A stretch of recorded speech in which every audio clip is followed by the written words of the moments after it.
ஒன்றிய அரசினுடைய நிதிநிலை அறிக்கை தாக்கல் செய்யப்பட்டிருக்கிறது.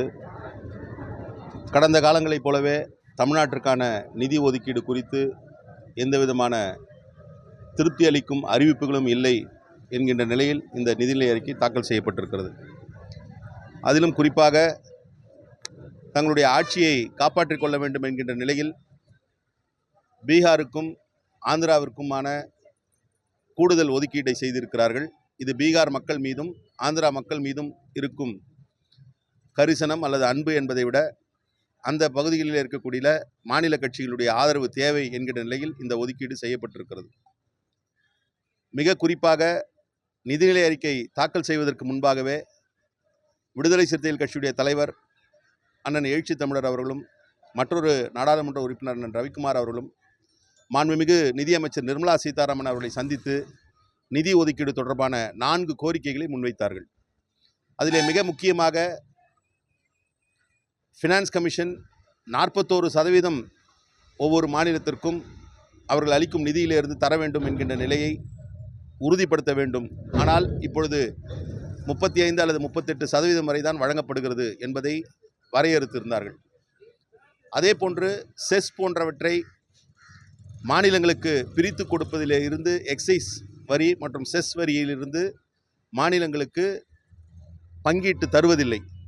அதை பங்கீட்டு தருவதற்கான நிலையை ஏற்படுத்த வேண்டும் என்கின்ற கோரிக்கையை முன்வைத்திருந்தார்கள். மூன்றாவதாக வளர்ச்சியடைந்த மாநிலங்கள் என்று பார்த்து வளர்ச்சியடைந்ததற்காகவே அந்த மாநிலங்களை தண்டிப்பது போன்ற ஒரு நிலை இருக்கிறது. தமிழ்நாடு போன்ற வளர்ச்சியடைந்த மாநிலங்களுக்கு பல்வேறு கட்டுப்பாடுகள் விதிக்கப்படுகிறது.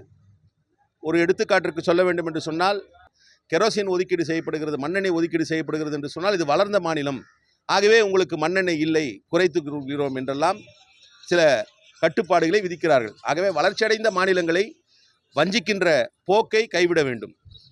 நான்காவதாக, இந்த நிதியை பங்கிட்டு தரக்கூடிய நிதி கமிஷனில் உள்ளவர்கள் பெரும்பான்மையானோர் தமிழ்நாட்டு நலனை புறக்கணிக்கக்கூடிய வகையில் இருந்து வருகிறார்கள்.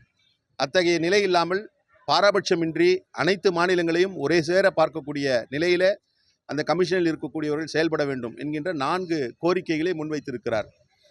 இந்த 4 கோரிக்கைகளை நடைமுறைப்படுத்துகின்ற வகையில் இந்த நிதிநிலை அறிக்கை இருந்திருக்கும் என்று சொன்னால் உறுதியாக தமிழ்நாட்டுடைய நலன் பாதுகாக்கப்பட்டிருக்கும். ஆனால் இன்றைக்கு மீண்டும் தமிழ்நாட்டுடைய நலன் பாதிக்கப்படக்கூடிய நிலையிலே இருக்கிறது. பெயரளவில் 1-2 அறிவிப்புகளை பாராட்டக்கூடிய வகையில் அறிவிப்புகளை வெளியிட்டு இருக்கிறார்கள். அதில் சூட்சமம் என்னவென்று சொன்னால், அத்தகைய அறிவிப்புகள் எல்லாம் காங்கிரஸ் கட்சியினுடைய தேர்தல் அறிக்கையிலிருந்து எடுக்கப்பட்ட அறிவிப்புகளாக இருக்கிறது. குறிப்பாக ஏஞ்சல் டாக்ஸ் என்று சொல்லக்கூடிய ஸ்டார்ட் அப்புகள் என்று சொல்லக்கூடிய புதிதாக தொழில் தொடங்குவோருக்கு வரக்கூடிய நிதி, அந்த நிதிக்கு இப்பொழுது வரி விலக்கு அளித்திருக்கிறார்கள். ஏற்கனவே வரி இருந்தது, அதில் வரி விலக்கு அளித்திருக்கிறார். அது ஏஞ்சல் டாக்ஸ் என்று ஆங்கிலத்தில் சொல்வார்கள். தேவதை வரி என்று வேண்டுமானால் வைத்துக் கொள்ளலாம். அந்த ஏஞ்சல் டாக்ஸ் இல்லை என்கின்ற அறிவிப்பை செய்திருக்கிறார்கள். ஆனால் இந்த அறிவிப்பு 2024 காங்கிரஸ் கட்சியினுடைய தேர்தல் அறிக்கையிலே செய்யப்பட்ட அறிவிப்பு. ஆக ஒட்டுமொத்தமாக இன்றைக்கு 2 மாநிலங்களை தவிர இந்தியாவின் ஏனைய மாநிலங்களும் வஞ்சிக்கக்கூடிய நிலையில் இந்த நிதிநிலை அறிக்கை இருக்கிறது. நிதிநிலை அறிக்கை ஒட்டுமொத்தமாக மிகவும் தமிழ்நாட்டு மக்கள் வருந்தக்கூடிய வகையில் அல்லது ஏமாற்றம் அடையக்கூடிய வகையில் அமைந்திருக்கிறது. பாதகம் செய்பவரை கண்டால் நாம் பயங்கொள்ளலாகாது பாப்பா, மோதி மிதித்து விடு பாப்பா, அவர் முகத்தில் உமிழ்ந்து விடு பாப்பா. அண்மை செய்திகளை உடனுக்குடன் தெரிந்து கொள்ள இணைந்திருங்கள் இயம்நாடு தொலைக்காட்சியுடன்.